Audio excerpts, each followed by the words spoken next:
Oui, je crois que si vous observez bien, le socle de l'équipe demeure, l'ossature demeure.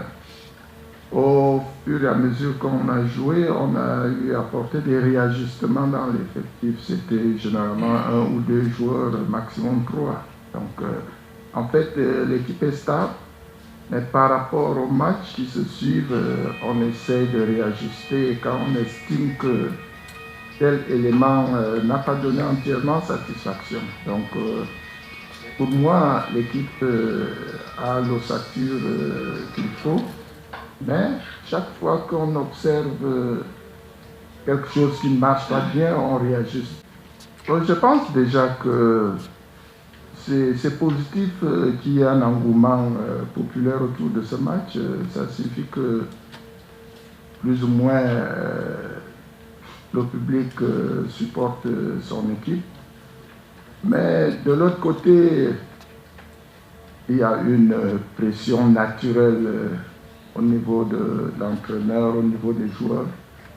Mais généralement, cette pression baisse dès que le coup d'envoi est lancé et puis on est déjà dans le match, la pression baisse. Donc pour le moment, on est tranquille, on essaye de mettre tous les derniers arrangements en place et puis d'amener les joueurs au top pour qu'ils puissent rentrer sereinement dans le match.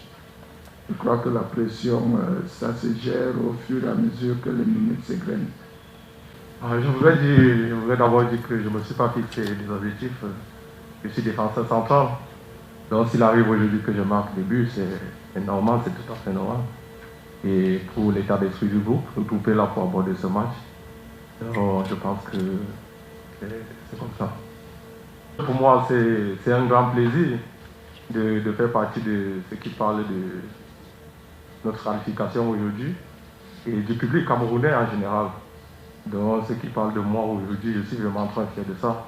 Et je pense que les résultats suivent avec cela.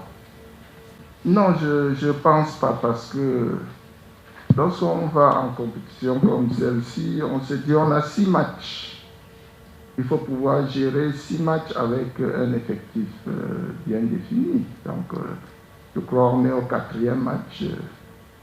Il n'est pas tard pour les autres qui n'ont pas foulé le terrain. J'ai utilisé à peu près 17 à 18 joueurs de façon permanente, mais il n'est pas exclu que pour la suite de la compétition, ceux que vous avez cités là puissent rentrer dans le groupe qui va jouer. Bon, maintenant, concernant Andoulo, il a eu une rupture partielle des ligaments internes. Je crois les médecins parlent d'1 mois de repos et de soins. Ce n'est pas très très grave, mais je crois qu'il va retrouver les stades d'ici 1 mois. Vous savez, on ne peut pas prédire ce qui va arriver. Les forces se mettent en présence et chacun essaye de prendre le dessus. Donc, au fur et à mesure que le match va se dérouler, on verra toutes les péripéties, toutes les phases de ce match. Mais comme je vous l'ai dit, nous voulons prendre totalement le match pour qu'on se donne le maximum de chances de l'emporter. Donc voilà. Jusqu'à présent, les derniers résultats que nous avons reçus sur la situation Covid, ces résultats sont très favorables pour l'équipe. Nous n'avons enregistré pour le moment aucun cas Covid. Dans tout ce que nous avons préparé pour ce match, je ne peux pas vous dérouler les stratégies, je ne peux pas vous dire, bon, ça appartient au staff et aux joueurs. Donc, excusez vraiment que je ne vous dise pas ce qu'on a préparé contre la RDC, mais, comme je l'ai dit, de façon globale, nous sommes prêts, très prêts à affronter la RDC et je pense que ça va bien marcher. Parce qu'on a constitué un groupe pour affronter le CHAN, ça a été fait avec beaucoup de collaborateurs parce que certaines conditions n'ont pas permis qu'on puisse se déployer comme on l'espérait. Donc j'ai travaillé avec beaucoup de techniciens pour monter ce groupe.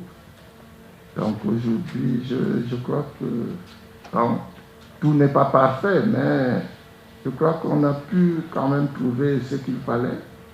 Peut-être qu'il n'y a pas encore de but, mais on ne sait jamais. Peut-être les buts vont commencer dès demain. Pour le moment, on a franchi une étape importante, la qualification. Maintenant, on va voir la suite. Samuel, il vient en tant que footballeur, comme vous le connaissez. Il vient parler essentiellement football à ses petits frères. Il leur donne des conseils pratiques, il leur donne le moral qu'il faut dans ce genre de compétition.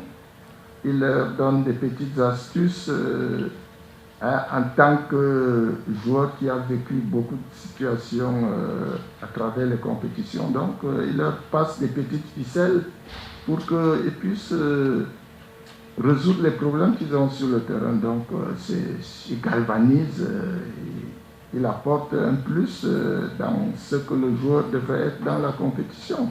Donc, voilà un peu son rôle, son vécu. Il essaie de le transmettre aux jeunes joueurs. Salomon, vous voulez répondre à la question par rapport à Samuel? Je pense que Samuel vient nous donner juste des conseils pour aller au plus long possible à cette compétition. Dans notre environnement, quand il y a des problèmes de primes, ça ne tarde pas. Donc, si jusqu'à présent, il n'y a pas de bruit de primes, ça suffit que de ce côté-là, tout se passe bien. Chez nous, ça ne se cache jamais. Hein. Donc, merci. Merci. Bon, Banga est capitaine également. Donc, il y a 3 capitaines dans l'équipe. On m'a demandé de choisir un joueur. J'ai pris Banga. Parce qu'il est également capitaine. Merci. Je voudrais envisager une seule voie dans le match de demain. Et la voie de la victoire. Je n'envisage pas à un moment donné sortir de la compétition. Merci. Je voudrais d'abord vous rappeler que notre passage ici à Douala, c'était des matchs de préparation. Et aujourd'hui, il s'agit d'une compétition. C'est très différent. Et là, il s'agit des quarts de finale. Nous jouons les quarts de finale et on vous promet qu'on s'est préparé pour ça. Aux entraînements, tout le monde a tout à lui faire. Je pense que ça va. Oh, vous savez, les entraîneurs, ça fait partie de leur vie. Qu'on dégage un entraîneur ou pas. Aujourd'hui, je ressens plus cela. Je vois la tâche que j'ai à faire. Je la fais froidement. Et puis après, pour moi, le plus important, c'est de pouvoir bien jouer demain, de pouvoir gagner ce match. Et puis le reste, aujourd'hui, je ne fonctionne pas beaucoup avec les états d'âme. Donc, je disais l'autre jour à des amis, nous sommes comme une armée au front. On regarde plus derrière, on tire tout, sur tout ce qui bouge. Et puis, si on peut arriver au bout de tout cela, je crois que c'est l'essentiel. Merci.